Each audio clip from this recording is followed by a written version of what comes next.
Chaque pays regarde la situation intérieure de son pays pour décider. Je vous donne un exemple.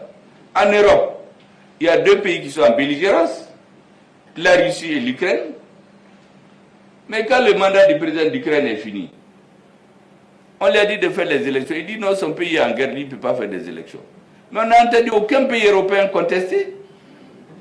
Et puis même ceux de chez nous qui parlent là, pourquoi ils n'ont pas parlé en ce moment? Personne. On n'a pas organisé des élections en Ukraine. C'est la même situation. Le président a dit qu'ils sont en guerre, il ne peut pas faire des élections.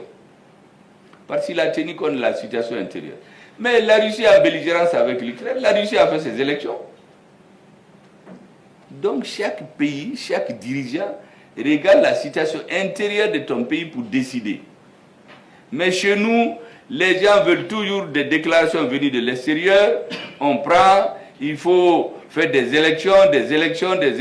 Mais on n'a fait que des élections. Et j'ai expliqué aux gens, l'élection ne peut pas être une fait en soi. On en a fait depuis 1991. En Haïti, c'est le premier pays indépendant d'Amérique latine. Ils ont combattu, ils ont battu l'armée la plus forte d'Europe, l'armée de Napoléon. Mais c'est un pays instable aujourd'hui. Pourquoi? Parce qu'on a détruit leur armée. Depuis 1995, on a dissous, il n'y a pas d'armée là-bas. Donc c'est les gangs qui dominent le pays. Et ils font que des élections. Donc les élections en elles-mêmes ne veulent rien dire. Et récemment, en Haïti, pratiquement, ils sont encore dans une transition. On ne fait qu'assassiner les présidents, les premiers ministres, on reprend les élections à tout bout de champ. Parce qu'on croit que c'est les élections qui règlent. Les élections, c'est une partie de la démocratie, mais les élections ne règlent pas la démocratie.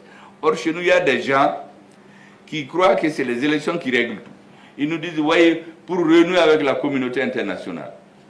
Mais d'accord, on va renouer, mais pas à n'importe quel prix. Nous voulons renouer, mais il faut que le Mali, la stabilité du Mali et le risque de retour en arrière, que ça soit supprimé.